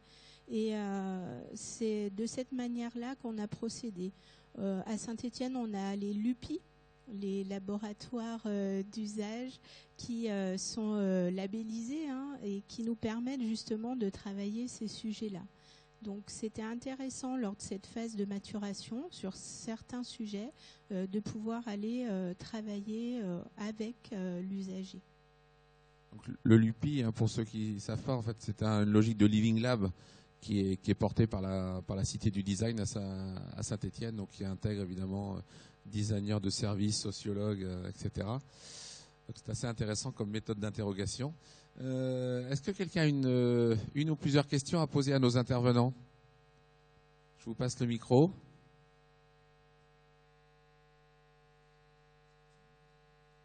A priori, il n'y a pas de questions, ça veut dire que vous avez tous été extrêmement clairs. Si, peut-être? Oui, je vais vous demander de développer sur la question des mobilités, parce que effectivement, on a vraiment la sensation qu'aujourd'hui la ville se fait autour de ça, et que voilà, on a lutté contre l'étalement urbain, on n'y arrive pas beaucoup, mais on essaye de le faire. Et les mobilités, ça met un petit peu de temps quand même dans les pratiques des modes doux. Alors certes, le numérique et toutes ces applications apportent énormément parce qu'on se casse plus le nez quand on n'a pas, sur les stations où il n'y a pas de vélo ou autre. Mais en quoi le numérique peut nous aider à vraiment aller beaucoup plus loin et beaucoup plus vite sur cette question des mobilités? Alors effectivement, c'est un vaste sujet, d'autant qu'il faut le diviser souvent en deux, parce qu'on a deux types de gens en mobilité dans la ville. Il y a les purs usagers qui habitent pas là, il y a ceux qui habitent là, qui payent leurs impôts, qui votent, etc. Et qui parfois ne travaillent pas là d'ailleurs. Donc ça oblige à avoir une vision un peu segmentée des choses. Enfin, c'est un vaste sujet. Alors, en tout cas, déjà pour partager des outils de mobilité, c'est évident sur les transports en commun où on a besoin d'informations et sur des règles assez simples, qui est que quand on attend un transport en commun, quand on sait combien de temps dure l'attente, ça change complètement l'attente. Ça, on le sait tous, mais c'est toujours intéressant de leur dire que c'est pas grave d'attendre 10 minutes si on sait que c'est 10 minutes, mais si on sait que c'est 20 minutes, si on ne sait pas combien de temps c'est, même 5 minutes, c'est long. Et que quand on a des éléments d'information, comme ça a été testé en Hollande, sur le taux d'occupation des bus, ça permet aussi d'améliorer considérablement les choses. Du type, ce qui avait été testé, c'est l'interfacer en plus avec les réseaux sociaux, c'est-à-dire que sur le smartphone, vous avez non seulement le taux de remplissage du bus, donc en gros, vous savez s'il y a une place assise ou pas dans le bus, c'est totalement anecdotique, ça dure 3 minutes, mais si c'est plus long, ça devient embêtant. Mais en plus, c'est interfacé avec votre réseau social, ce qui fait que vous savez que soit vous attendez le bus qui est non pas dans 7 mais dans 12 minutes parce qu'il y a un ami à bord, soit parce que vous savez qu'il y a un tel à bord et donc vous préférez évidemment aller tout de suite dans le premier. Ça, c'est des éléments de confort. Sur le partage des véhicules, c'est extrêmement important aussi. Ça marche assez bien. Je ne sais plus s'il y a un Autolib ou pas à Lyon, mais en tout cas à Paris, l'interface marche relativement bien. C'est un grand progrès. Mais ensuite, on a besoin globalement, je crois, d'un vrai système d'information pour les nomades et les néo-nomades de la ville, qui croisent complètement les choses, y compris d'avoir la petite salle, le tiers-lieu, salle de télétravail, le croisement avec la loisir, le service. Enfin, il y a besoin. On avait travaillé sur ça. J'ai collaboré 5 ans à l'Institut Mines Télécom et on avait fait les travaux du think tank avaient été basés là-dessus. Mais je trouve que ça avance pas assez vite sur un vrai système d'information pour les néo-nomades de la ville. Parce que c'est fini le temps où on avait une maison, enfin à domicile en tout cas, un lieu de travail et quelques activités du type santé, religion, commerce, etc. Je crois que ce temps-là est complètement fini. Aujourd'hui, tout le temps de déplacement est un pur lieu d'activité, multi-activité, professionnelle ou pas. Et on a besoin évidemment d'accessibilité à l'Internet et au très haut débit dans le tiers-espace ou l'espace public, appelez-le comme vous voulez. Et vraiment, et là, c'est pas la fibre. Donc on est très loin. Alors évidemment, on espère que tous sur ce niveau-là, la 5G, mais on est très loin en France. Je crois que l'expérimentation, c'est 2019, fin 2018, 2019. Donc ça va changer complètement les choses. Mais on a vraiment de vrais services là, de coproduits évidemment, enfin tout ce qu'on connaît, parce que mais avec une dimension permanente qui est la question climat-environnement, boucle locale, enfin tout le bazar qui va avec. Et ça, pour l'instant, on l'a pas, mais parce qu'on a aussi un vrai problème de bande passante dans la rue. Enfin, et c'est assez curieux quand on se balade un petit peu. Je connais des endroits au Maroc, par exemple, où vraiment les services sont quand même pas terribles. Par contre, on a de la 5G d'extrêmement bonne qualité, mais c'est aussi beaucoup plus facile quand on crée des nouveaux quartiers de mettre tout de suite la bonne infrastructure qui va avec, quoi. Mais vraiment, pardon, j'ai un petit bout de la réponse, puis ça me fait un peu peur d'ouvrir vraiment le chantier, parce que la question de la mobilité, on est au tout début de quelque chose qui est en train de se réinventer, quoi. Je veux bien aussi compléter sur les questions de mobilité. Longtemps, on est resté quand même dans une logique d'infrastructure sur les mobilités, qu'elles soient routières, de transport collectif. Et là, depuis quand même quelques années, une bonne dizaine d'années, il y a une mutation dans une logique d'infrastructure. On optimise plutôt un écosystème de mobilité. Et le numérique est d'un apport encore insoupçonné pour connaître avec des algorithmes prédictifs et optimiser les dispositifs pour partager, parce qu'on partage des véhicules, on partage aussi des places de stationnement. Il y a des logiciels qui permettent maintenant à Paris de savoir où sont disponibles des places de stationnement, pas seulement publiques, mais que le stationnement privé puisse être aussi mutualisé. Donc il y a cette logique, comment on passe d'une logique individuelle à une logique de transport, de stationnement, où on intègre ces logiques et ce transport individuel dans un système collectif. Et c'est pas du tout simple à gérer. Et il y a aussi une autre dimension, c'est la dimension du coût, qui est une part importante de cette logique d'optimisation. Et se dessinent aussi des logiques de chèque de mobilité globale, qui permettraient à la fois d'accéder à du transport collectif. Je prends le tramway, le métro, mais aussi je partage un véhicule, un stationnement, et tout ça avec une seule tarification intégrée. Donc on voit bien qu'il y a toute une logique de prédiction, d'intégration d'un système de mobilité durable, et où on est vraiment passé d'une logique d'infrastructure à un système d'information qui optimise l'ensemble des mobilités. Mais c'est vrai que sur ce sujet, il y a beaucoup de projets au sein des villes, en fait, alors plutôt les villes de plus de 100 000, mais il y a un certain nombre de projets, notamment à Lyon avec le pass urbain, en fait, ou qui existe déjà. Je crois que c'est à Rennes avec la carte Corrigo. En fait, aujourd'hui, demain, on va dire, vous allez être dans une logique où vous allez avoir un outil, on va dire, a priori sur le smartphone, il y a de fortes chances, qui va vous donner de l'information en temps réel sur ce que disait Gilles, les retards, mais aussi éventuellement si vous avez une alternative au transport en commun, savoir si vous avez une borne de vélo de co, pour pas les citer, à 100 mètres, combien il y a de vélos disponibles, si vous avez pourquoi pas une borne d'autopartage de Cities ou un autre opérateur avec une voiture disponible. Éventuellement, si vous voyez que tout est bloqué et que vous avez un peu de temps, demain vous aurez peut-être un lien avec les espaces de coworking qui sont disponibles. Ça, aujourd'hui, technologiquement, on n'a aucun souci. C'est-à-dire qu'aujourd'hui, on sait faire, on sait développer les uns les autres. Sauf qu'après, il y a un problème de coût, il y a un problème de modèle économique, et il y a un problème aussi de lien parfois entre les opérateurs publics et privés. Et puis dans le transport, enfin, je sais qu'on parfois on n'ose pas le dire, mais dans le transport, on a un souci complémentaire, c'est que dans la plupart des grandes villes, vous avez un gros opérateur de transport qui en général fait les transports en commun. Donc il fait le tramway, il fait le tram, il fait le métro, il fait le bus. Lui, honnêtement, les mobilités douces, il les voit pas très très bien arriver. C'est-à-dire que très concrètement, une structure qui se mettrait en place avec des vélos en location, des vélos, nous on a ça à Mulhouse, je peux dire que le lien avec Transdev, il est forcément un peu compliqué. On voit que si jamais on poussait un peu trop Médiacycle, c'est le cas à Nancy également, on voit que c'est la relation avec l'opérateur principal des transports est plus complexe. Donc il faut avoir aussi ça présent à l'esprit.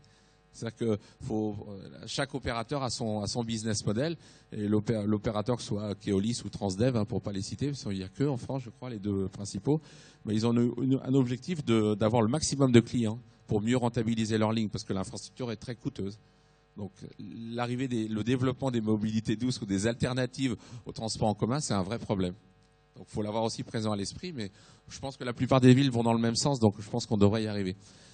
Moi, je vous laisserai compléter, puis j'avais une petite question aussi à vous poser en même temps, Patrick.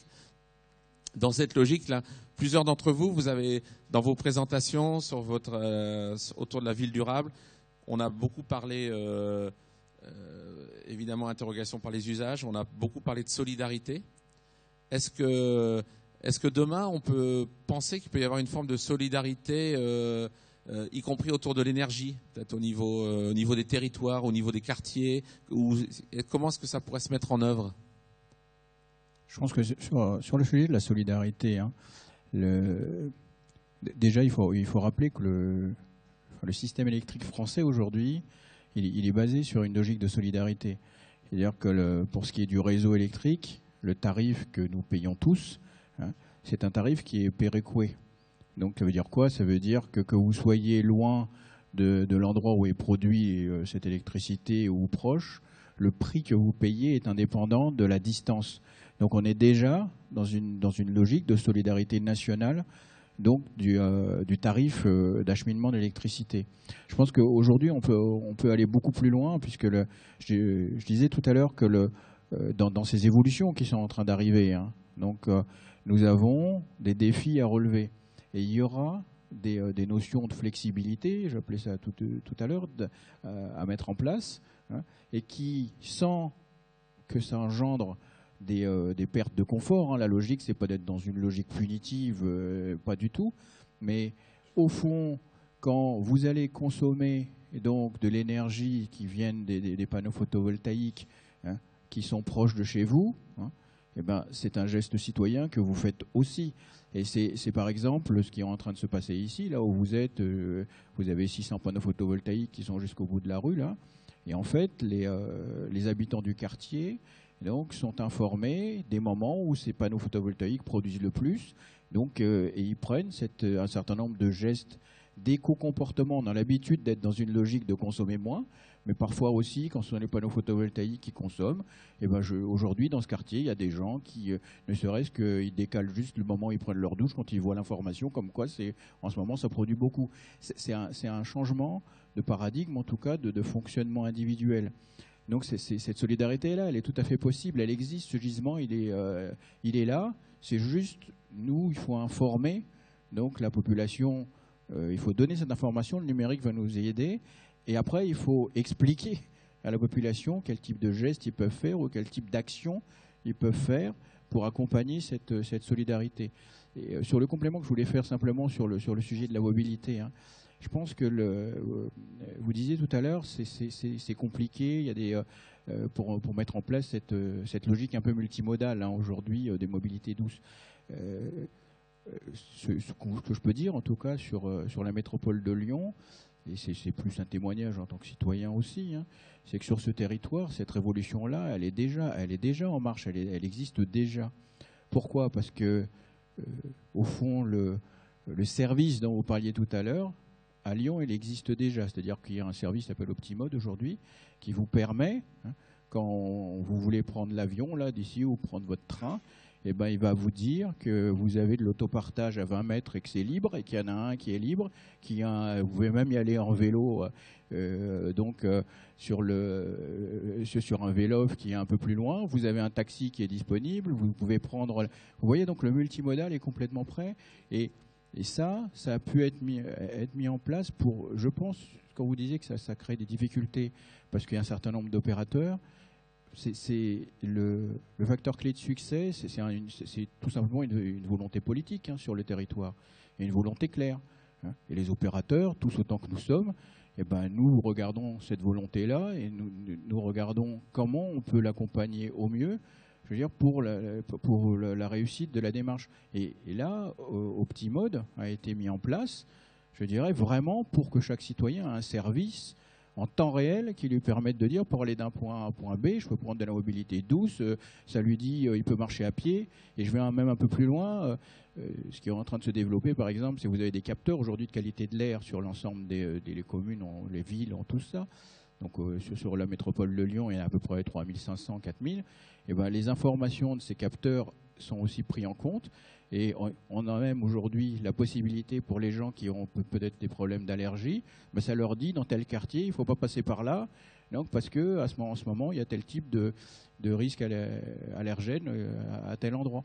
Donc ils peuvent passer par un autre endroit. Donc aujourd'hui, le service numérique de la mobilité de multimodal, c'est une réalité à Lyon. Je veux dire, pour ceux qui y vivent, peut-être certains d'entre vous utilisent ces services. Et là aussi, ça vient du fait que nous sommes sur un territoire où les meilleures expériences, un peu partout dans le monde, sont en fait, ils sont pris et soit on les duplique, soit on en exporte aussi, ce qu'on invente ici. Et parce que on est sur un territoire qui est très fortement impliqué, comme vous le voyez tout à l'heure. J'entendais des IVD tout à l'heure, donc. Là, par exemple, sur la métropole de Lyon, on doit être dans 5 ou 6 DIVD. Sur les appels à manifestation d'intérêt, sur les dossiers H2020 avec les grandes villes européennes, que ce soit Copenhague, Vienne, Munich. Donc, ça fait des ponts qui permettent de regarder ce qui se passe de mieux ailleurs. Et on rajoute dessus donc une logique aussi politique, d'aller à l'autre bout du monde pour aller voir ce qui s'y passe de mieux, que ce soit en Chine aujourd'hui, au Japon il y a quelques semaines. Donc on va chercher les nouveautés, les innovations, et puis aussi porter au fond l'innovation là-bas. Et un dernier point, et je m'arrête, c'est, parce que vous êtes passé un peu vite tout à l'heure sur le rayonnement international, sur ce sujet en tout cas de la ville durable et de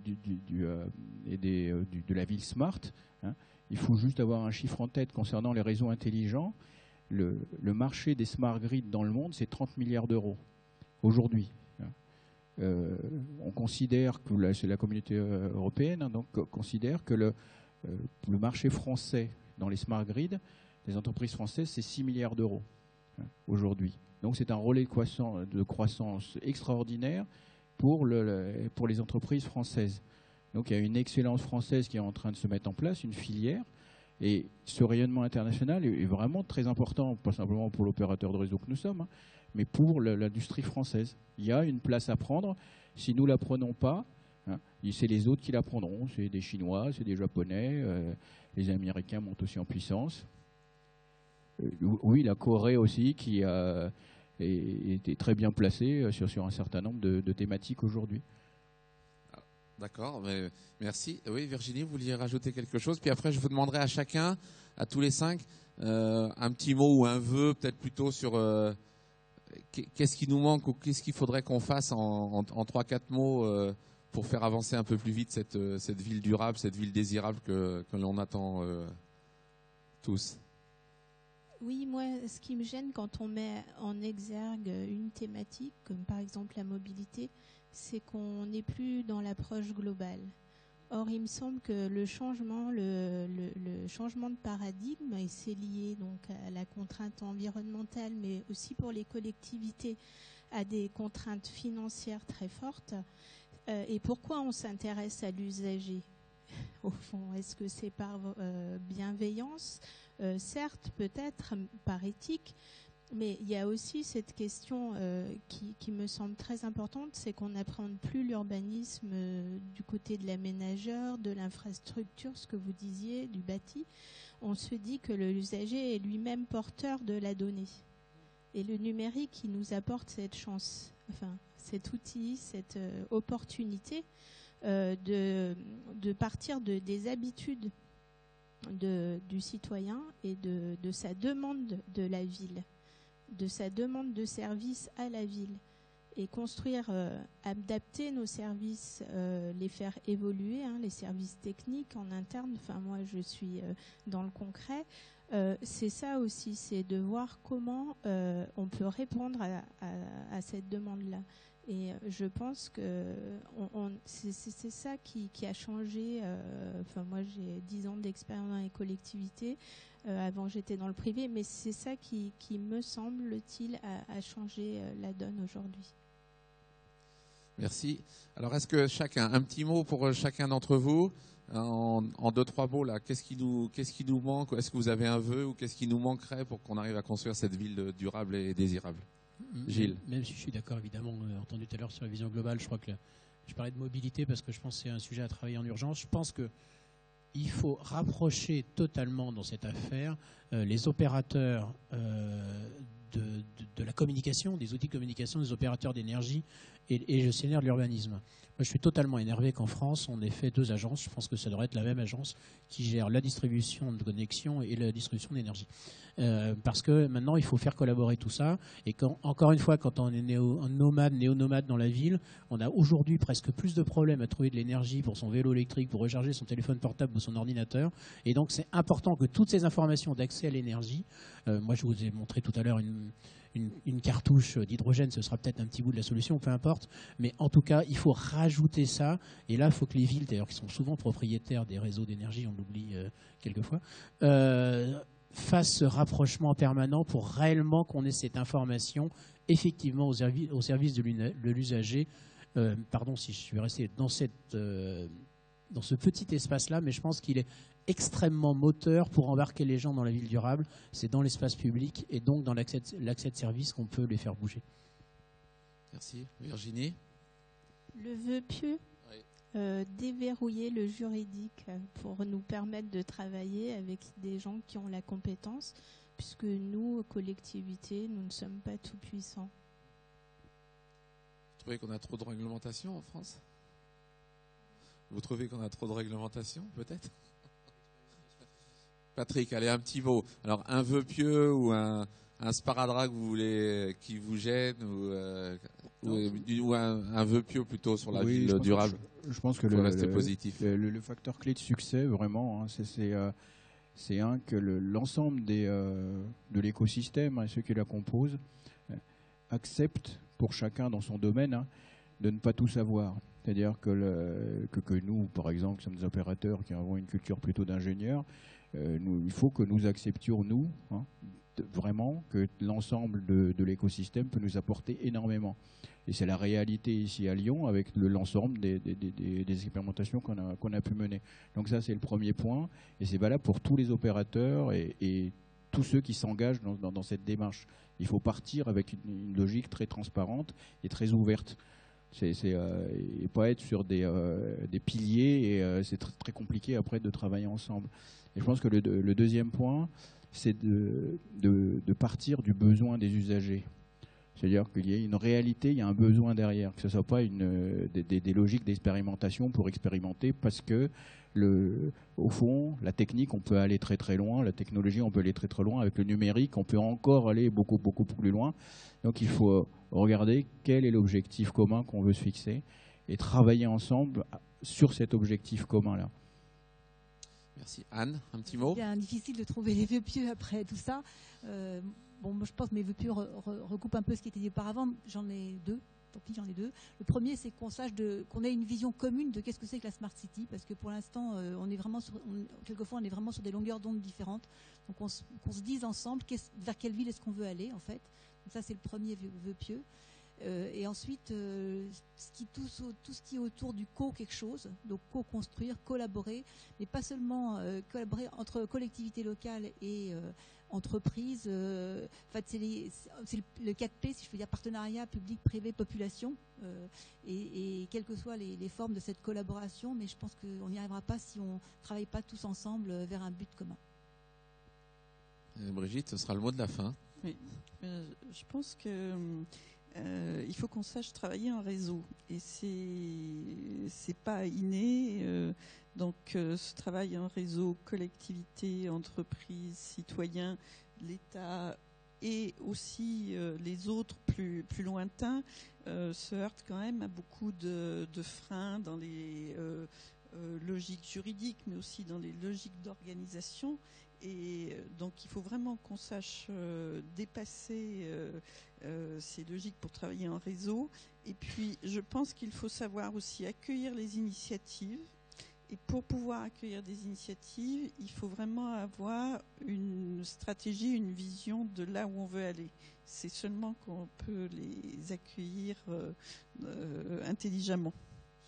Bon, ben, merci à tous. Donc, allez, je vais résumer, je vais oser. Droit à l'initiative, intelligence collective et puis interrogation des besoins et des usages. Et je pense qu'on aura déjà des bases peut-être un peu intéressantes pour construire la ville durable de demain. Merci à vous 5.